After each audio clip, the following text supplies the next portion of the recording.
After years of cold calling, networking with brokers, and evaluating hundreds of both on and off market deals, I can confidently place sellers into two buckets: the legacy creator and the highest bidder. Let's start with the highest bidder.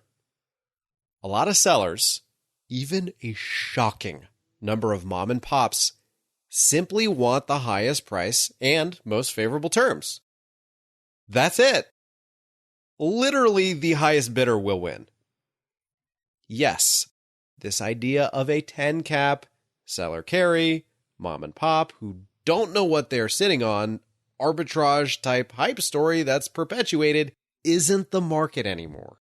If that even truly ever existed, all of those deals have been purchased already, leaving behind basically the ones bombarded by mailers and cold calls who think they are sitting on solid gold.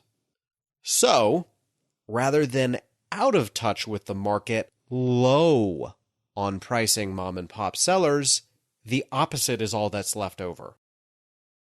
The scores of mom and pops that remain think they have a gold mine on their hands and thus are delusionally high on pricing. But they still sell. And for these properties, if you aren't a private equity shop or a medium to large size syndicator with low cost of capital, you will lose the bid. The only time you'll buy a highest bidder's property is when the seller is excruciatingly difficult to work with, or their property is atrocious, or both. Sometimes a seller is just such a pain in the butt that no one wants to put up with them, or their property is such a mess that banks won't finance the acquisition. Or both. When a seller is really difficult or a property that bad off, the potential buyer pool shrinks significantly, meaning you can swap in and buy it for a fair to slightly seller favorable price. In today's frenzied seller's market, think about how unpleasant you would have to be to have a solid mobile home park that you cannot sell because of you. Yeah, that behavior can be that bad.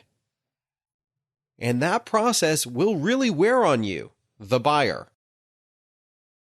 But for the rest of us, those without super low cost of capital, or a saintly high level of patience, or bank relationships that can get messy deals bought, we need to focus on the legacy creators.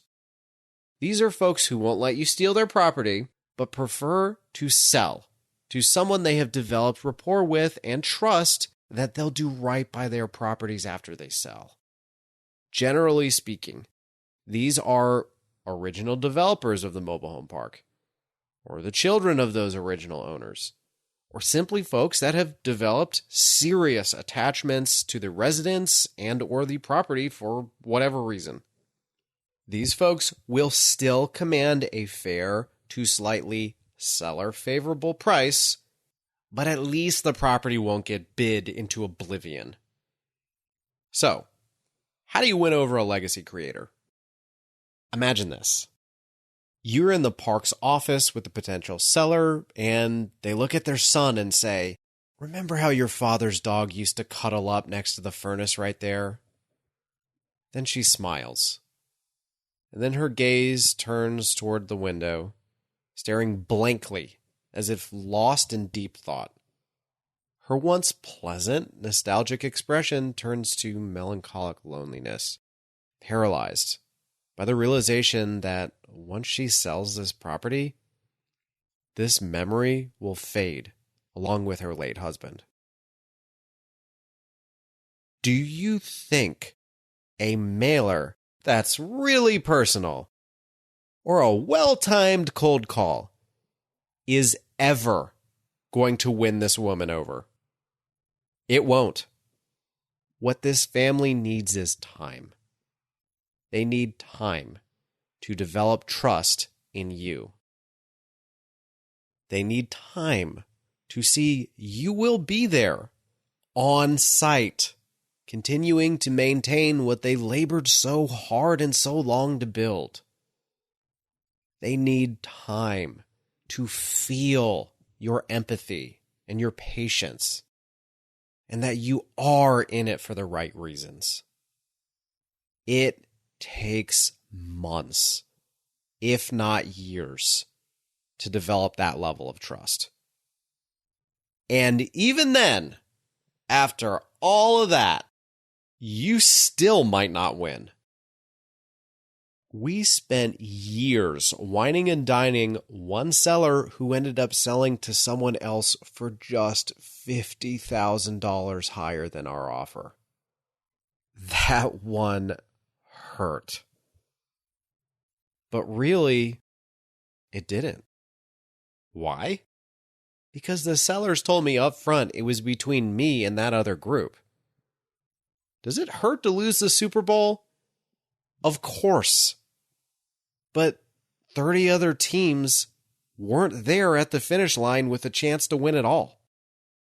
Plenty, and I mean plenty, of other people would have loved to be in that position, to be one of two potential buyers on a good, strong off-market deal.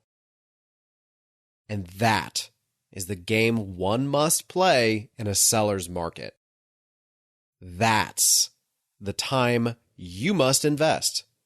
And yes, those are the losses you must be ready to stomach. So, if you find yourself saying, I can't find any good deals, then maybe you need to fix one of two things: your cost of capital or your time investment in relationships.